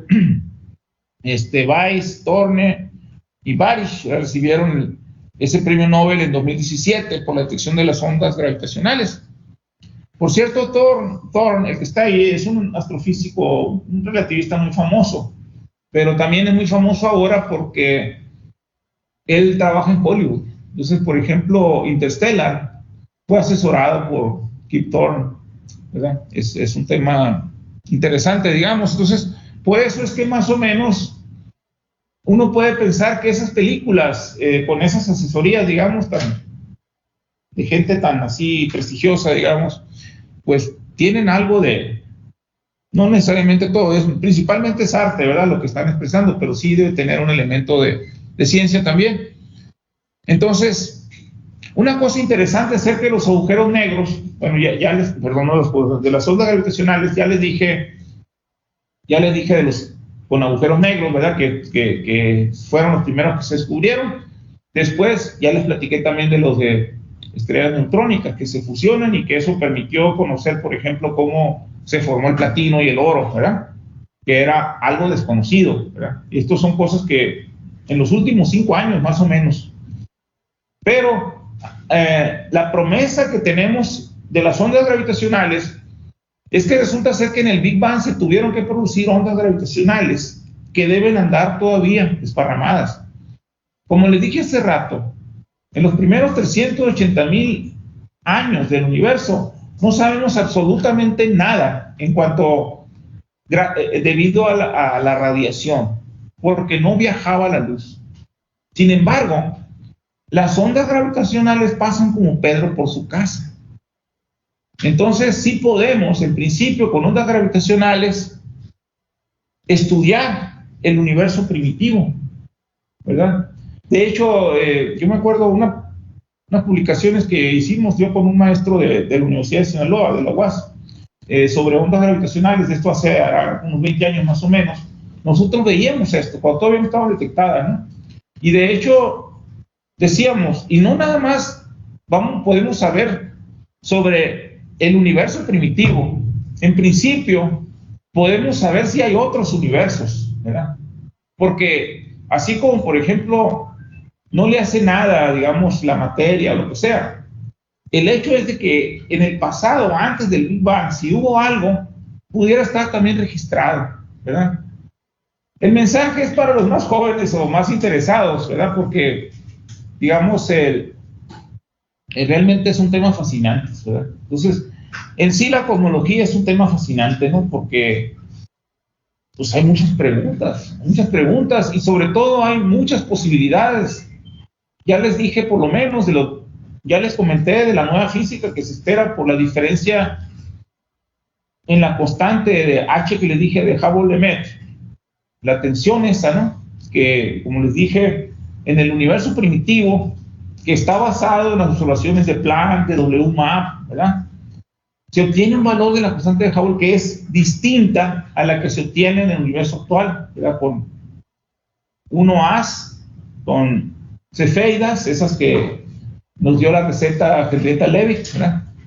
Entonces, hay mucha cancha, digamos. El dilema digamos, de Hubble es uno, pero en realidad hay muchos otros. La materia oscura, estas cosas requieren física, mucha física, ¿no? Entonces son temas que están muy interesantes, ¿no? Esto es más o menos cómo ocurren estas ondas gravitacionales, o sea, los agujeros negros se van acercando, van aumentando su velocidad y eventualmente se unen, ¿verdad? Entonces, más o menos una cosa así, ¿verdad? Eventualmente se van a juntar y emiten toda esa radiación. Entonces, es lo que le digo, que hay mucha pérdida de masa que se convierte en energía, ¿verdad? Ok, entonces aquí está el caso de la fusión de dos estrellas de neutrones, ¿verdad? Que nos va a formar los elementos. Hay un proyecto que yo conozco este proyecto desde hace más de 20 años y todavía le falta quizás otros 20 años, el proyecto LISA, ¿verdad? Para detectar ondas gravitacionales del espacio y con un triángulo de satélites, ¿verdad? Sigue este proyecto, ¿verdad? Y pues ahí los más jóvenes pueden entrarle a estas cosas, ¿no? Bueno, hay un montón de cosas interesantes sobre esto, realmente, esto no tiene fin, ¿verdad? Pero tiene fin. Esas son las líneas de quasares, línea de absorción que les decía hace rato, que ustedes pueden conocer la historia de toda la materia del universo estudiando estas líneas. Ok, ya nomás quiero moverme en la parte de lo que es estructura a gran escala. Más para cerrar.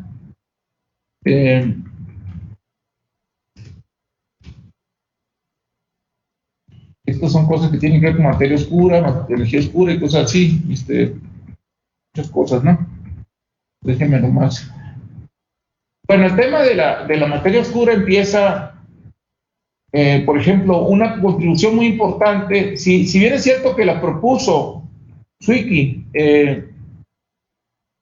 Zwicky propuso la materia oscura. Una persona que fue muy influyente, digamos, en épocas recientes fue Vera Rubin.